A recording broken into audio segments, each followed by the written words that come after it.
Hello everybody, Ethan here. When you think about assassins in Warhammer 40k, you don't often think about the fact of them being corrupted. I want to talk about the one time that Horus Lupercal himself corrupted the Vindicar assassin sent to kill him. This is the story of Eristede Kell. Eristede Kell was a top-rated Vindicar assassin at the time of the Horus Heresy. He was part of a top-secret mission to assassinate the traitor Horus with 4 other assassins on the planet Adigonet. However, the plan ultimately failed and Kell was captured and turned by Horus. He was then sent to Terra to assassinate Eristede, known as the Saint, to cause disruption before the final strike. Growing up in the slums of the hive world of Thax Duchy, Kell and his sister Jennifer Solom were the last surviving members of the Kell dynasty. The rest of their family had been assassinated by rival aristocrats in the continuous inter-dynastic wars of the planet. Orphaned and alone, both were taken in by the Schola Progenium and made members of the Officio Assassinorum. Driven by a desire to avenge his parents, the Officio gave Kell permission to massacre the man who had ordered his parents' death. Kell did so,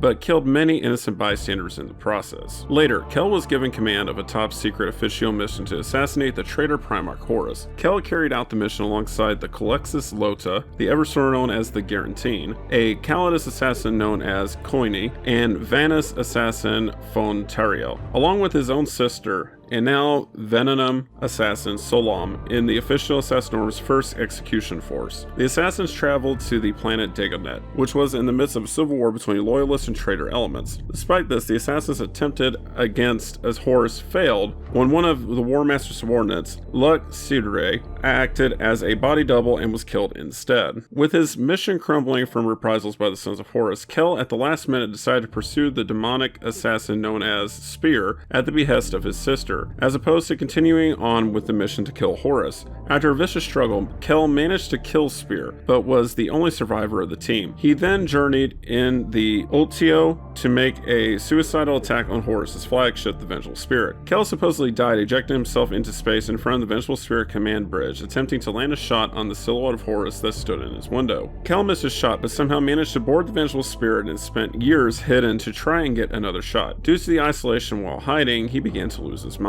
Eventually, Kell was discovered aboard the Vengeful Spirit and turned by Horus himself. Later, Kell was transported to Terra on a mission to assassinate Eristede Keeler by order of Horus, and he was joined by the Alpha Legion operative known as Haln. While there, he tracked Keeler to a remote location called Salvaguardia and slaughtered the pilgrims and followers of the Lectito Divinatus with his warp-based gun, as Haln used a knife to torture survivors for information. Leaving, Haln took Kell to his secret safe house on the Walking City, a large mobile platform, as he sought more information. Eventually, an informant provided him with information that Keeler was on the Hesperides orbital plate and that Nathaniel Garrow of the Knights Errant was also tracking her. Haln and Kell made their way to the orbital plate, running across a survivor of a skirmish with Garrow. Using trickery, Kell befriended the survivor in order to get the information they needed before killing him and his men. Haln and Kell then created a plan to slip into Keeler's flock of worshippers by freeing some that were captured and having Haln blend in with them. Finding the group, Haln infiltrated as a pilgrim while Kell took a sniper's position. Haln broke from the plan and attempted to stab Keeler, but he only managed to stab Zonthruk before being cut in half by Garrow's throwing his great sword Libertas. Kell fired on the other pilgrims in the area, slaughtering many before Garrow joined him in battle. Garrow managed to cut his warp-cursed gun hand and then destroyed the demon as it writhed on the ground. Before killing Kell, Garrow asked why he turned, and Kell explained that Horus allowed him to see that they were all traitors, betrayers, and betrayed. Honestly, it's really cool to hear that a Vindicar is capable of being turned. We never really hear about anything personally with the Vindicar or assassins, let alone nowadays. We always see them as just a loyalist unit that we can take in armies, or just a thing out there that